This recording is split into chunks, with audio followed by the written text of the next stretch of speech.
Hello again, and welcome to another episode of Brenda's Musings. So, I'm going through a bit of a dabbling crisis, I've got to say. I have so many ideas and so many projects in mind that I'm almost like at an inertia state because I need to start something new. I don't really need to start something new because I have so many unfinished projects. But I have this desire to start something new.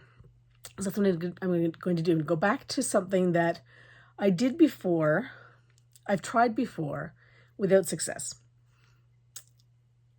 But it's not hard. So I'm determined to get it down pat.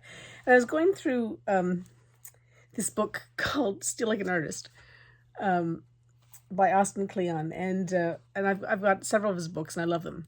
But this page really stuck out in my mind today, and it's kind of like this little graph sort of idea, right? So it starts up here in the top part, and it says, "This is the best idea ever." It's like, yes, okay, this is harder than I thought. Oh, this is going to take some work. This sucks, and it's boring. Then you get down to the bottom. he's got written down "Dark Night of the Soul," which is like. It's just often, where I will just say, oh. And then it goes, it's starting to go up again. It says, "It'll be good enough to finish because I'll learn something for the next time," which is, always my go-to, right? And then it's done. And it sucks.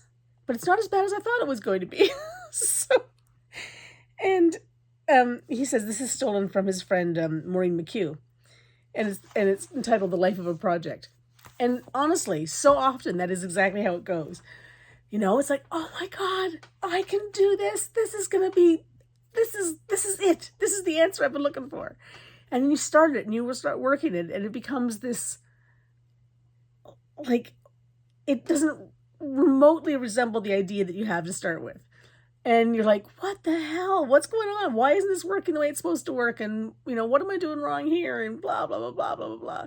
And you go down this like spiraling thing. And then usually for me, what I do is I walk away from it because I'm like in this negative spiraling, what the hell is going on kind of stage. And I walk away from it. And sometimes I just have to walk away for 5 minutes. Sometimes it's half an hour. Sometimes it's like the next day, 2 weeks, whatever long it takes.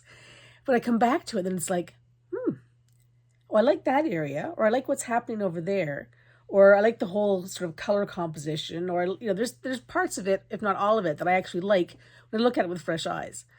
And so then I'll work on it a little bit more, and I come out with something that I, either genuinely love, or is like I can take parts of and work into something else, or it's like, yeah, you know what, this doesn't speak to me as deep as I thought it would, but I've learned it will speak to somebody else. So I'm good with that. And actually, that's actually the best place for me to be, because when it speaks to somebody else, then I can let it go. If it speaks to my soul, I want to hold on to it. And that's not a good thing because I have too many things that I hold on to. So, so this whole creative process is something that I'm doing more and more with each week. And I hit a bit of a lull, except for in the music industry, in the music section, because I can pick away at that. But in terms of the art sort of stuff, I've sort of had a lull because I had the birth of my granddaughter, and I've been spending some time there, and so on and so forth. But I've got another friend who is also a dabbler. We dabblers need to stick together. And we've got all these great ideas we want to try. So that's great because your energy bounces off somebody else's energy, right? And it just becomes like, oh yeah, let's do this. So if any of you are dabblers and you want to connect, just let me know, because it's fun. It's just fun trying new stuff out and seeing where it takes you, and seeing where you can apply, your new techniques or skills, and, what that's going to look like, in your artistic life. Anyway, that's what I'm using for the day. Again, this Austin Kleon I love him. He just keeps it real. So have a great one. Take care. Bye.